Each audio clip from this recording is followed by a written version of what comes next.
অবশেষে পদত্যাগের ঘোষণা দিয়েছেন কানাডার প্রধানমন্ত্রী জাস্টিন ট্রুডো।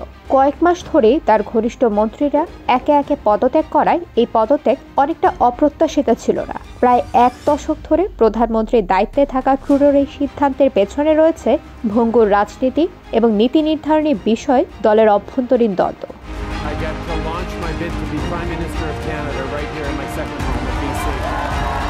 জীবনযাত্রার ব্যয় বেড়ে যাওয়ার ফলে কানাডার জনগণ ক্রমেই ট্রুডোর নীতির প্রতি অসন্তুষ্ট হচ্ছিলেন। এর মধ্যে যুক্তরাষ্ট্রের নবনির্বাচিত প্রেসিডেন্ট ডোনাল্ড ট্রাম্প কানাডার রপ্তানি পণ্যে বাড়তি শুল্ক আরোপের ঘোষণা দেন। এই সিদ্ধান্ত মোকাবেলায় ট্রুডোর মন্ত্রিসভায় মতবিরোধ চরমে পৌঁছায়, ফলে তার দুইজন ঘনিষ্ঠ মন্ত্রী পদত্যাগ করেন।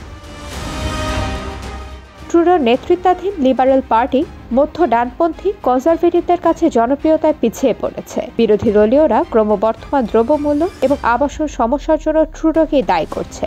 বিশেষ করে সুদের হার বৃদ্ধির ফলে বাড়ি কেনার সামর্থ্য হারানো মানুষদের মধ্যে ক্ষোভের সৃষ্টি হয়েছে।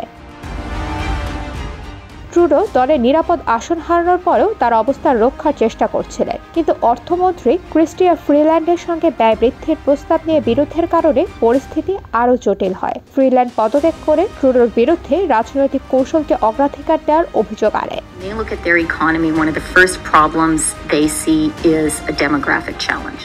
ট্রুডো আরও এক ঘনিষ্ঠ মিত্রের সমর্থন হারালে পার্লামেন্টের লিবারেল সরকারের পতনের পরিস্থিতি সৃষ্টি হয়। নিউ ডেমোক্রেটিক পার্টির নেতা জগমিত সিং ঘোষণা দেন যে শীতকালীন অবকাশ শেষে তিনি ট্রুডোর বিরুদ্ধে আনুষ্ঠানিক অনাস্থা প্রস্তাব আনবেন।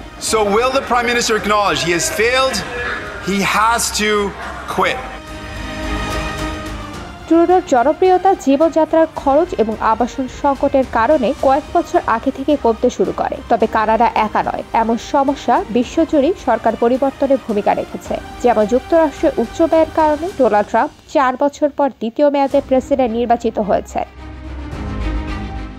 2024 সালে বিশ্বের প্রায় অর্ধেক দেশে নির্বাচন অনুষ্ঠিত হয়েছে। মূল্যস্ফীতি, জলবায়ু পরিবর্তন এবং জাতীয় ঋণ বৃদ্ধির মতো বিষয়গুলো বিভিন্ন দেশে ক্ষমতাসীন সরকার পরিবর্তনে ভূমিকা রেখেছে। কানাডায়ও একই ধরনের সমস্যাগুলো ট্রুডোর পদত্যাগকে অবশ্যম্ভাবী করে তুলেছে।